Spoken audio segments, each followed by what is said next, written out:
Today's topic, blind loyalty, when support becomes submission. Oh, yeah, we're going to dive into it. We're going to get into it. Listen, it's your boy, Randy Choo. All 2026 is Choo Pop, right? So, blind loyalty, when support becomes submission. Make sure you hit that like button, hit the subscribe button, hit the notification bell so that you can get alerts of when I'm going to be dropping videos and going live and all of those things. Today's topic, sips coffee. Blind loyalty, when support becomes submission. Blind loyalty is not love. It's surrender. It's the moment support stops being a choice and becomes a command. And the scary part is you actually feel like you're being real, you're being down, you're being solid, but all it's doing is replacing the truth with the tribe. Oh, man. Anything you can't question is not leadership, it's control. Think about that for a second. All right, so listen, let's define it. Loyalty is commitment to a person, a mission, a set of values, all of those things. Blind loyalty is commitment without standards, no questions, no boundaries, no accountability. Just I'm with you no matter what. And guess what? I used to have that mindset, right? That sounds so noble until no matter what includes lies, harms, manipulation, and even self-destruction. So I say it like this: loyalty without accountability is a contract with disaster. Listen, I'm going to say it again. Loyalty without accountability is a contract with disaster. Write that down, make sure you get it. So here's the thing. Why do people choose blind loyalty? Oh, man, this is a good question. People don't choose blind loyalty because they're stupid. They choose it because it meets emotional needs, right? You get love bombed, right? You have the sense of the emotional needs of belonging, emotional need of identity, the emotional need of safety, right? Which are all good things. If your identity becomes the group, the leader, the relationship, the brand, then disappointment feels almost like betrayal. Humans conform under pressure, even when the truth is obvious. I'm going to say that again. We conform under pressure, even when the truth is obvious. Solomon Asch classic conformity experiments showed people often go along with the wrong group answer rather than standing alone. They would rather agree with the group when it's wrong than to stand alone in the truth. This is crazy. So crazy. Some people don't fear being wrong. They simply fear being alone. So let's break it down, right? Because another part of this thing is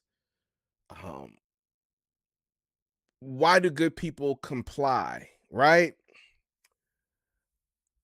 And it's almost in a sense like obedience to authority is always thrown into the equation, right? So let me say it like this. Blind loyalty has a cousin, right? So the cousin of blind loyalty is blind obedience. I'm going to say it again. The cousin to blind loyalty is blind obedience. Oh, man. How far would you go just because an authority told you to? In the 1960s, psychologist Stanley Milgram conducted one of the most shocking experiments in history. Participants were told to give electric shocks to a stranger when they answered incorrectly. With each mistake, the shocks got stronger, up to a deadly 450 volts. But here's the twist. The shocks weren't real. The person screaming was an actor. The real test? Would people obey orders, even if it meant harming someone? Shockingly, 65% of participants obeyed completely.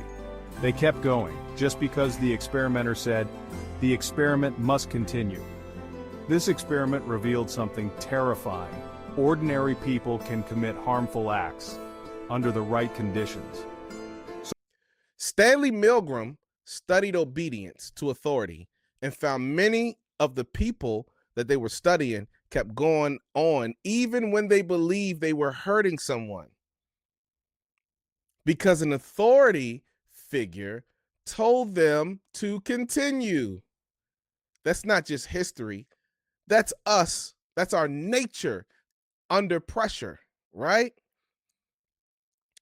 So let's connect this to real life, because I don't want to get too philosophical. I don't want to get too up there and then you guys not understand. So let me break it down in a practical sense, right? Let's think about your workplace culture. Let's think about your friends group. Let's think about your relationships. Heck, let's even think about your online community, your churches, your fan bases, your religious infrastructures, anything that you got going on. If a leader becomes the authority and questioning becomes disrespect, people comply to stay accepted. When authority replaces conscience, cruelty becomes following directions. Oh my God. So there's this thing called groupthink, right? How teams make bad decisions together. The So you ever get phenomenon is called groupthink, which refers to when a group of well-intentioned people make irrational choices because they choose to conform with the leader rather than disagree. When your team falls under groupthink, everyone may agree to a choice verbally, but deep down disagree. This happens because the group members may fear the consequences of disagreeing, such as being rejected by the group. So you ever seen a group of people come together? One person is the leader. They influence the others who are trying to perform for them. Now the whole group begins to take on this thought process, right? They begin to take on the bad decision making, right? It's almost, I know plenty of y'all have seen Stranger Things. It's the what was the thing? The mind, the beast, right? That creature, that alien, right? That got into Henry, turned him to Vecna and all of that. That hive mind is what takes over people who are attached to people who abuse authority, right? So then there's the group thinking. This is what I'm talking about. When the desire for unity becomes more important than the truth. Irvin Janis coined the term to describe how cohesive groups can make irrational decisions because nobody wants to rock the boat. Groupthink doesn't start with evil, it starts with silence. Oh man. Yeah. So let's put it like this.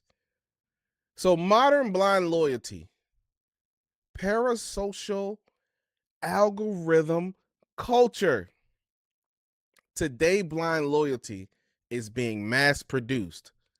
Algorithms reward certainty, not curiosity, rage, not reasoning. So communities form around emotional loyalty instead of shared standards. People defend creators they've never met, excuse behaviors they've never accepted in their own house, and call it support. Wow. Modern loyalty is often just entertainment wearing a uniform. That's all it is. Let me sip some coffee on that one. Let's talk about the cost. Blind loyalty keeps people in manipulation and abuse because leaving feels like they're losing themselves. Some people would rather stay attached to harm than take the risk of rebuilding their identity. But comfort is expensive. It costs freedom. It costs clarity. It costs growth. Comfort can be a cage with velvet walls. So let's talk about this. Let's talk about the antidote. Standards, questions, boundaries. Healthy loyalty has standards. You can support someone and still tell the truth. You can love someone and still require change. You can respect a leader and still ask questions. Okay?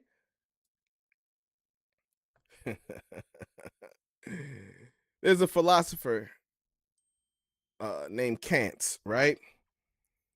And Kant's Enlightenment challenge essentially says this: you have to have the courage to use your own understanding instead of borrowing someone else's. Have your own understanding. Stop borrowing others. If your loyalty requires you to silence your mind, it's not loyalty, it's submission. So I know you're asking me, like, yo, like, what are some practical steps we can take, right? I got you. Don't worry about it. Man, this is so deep, it's hitting me.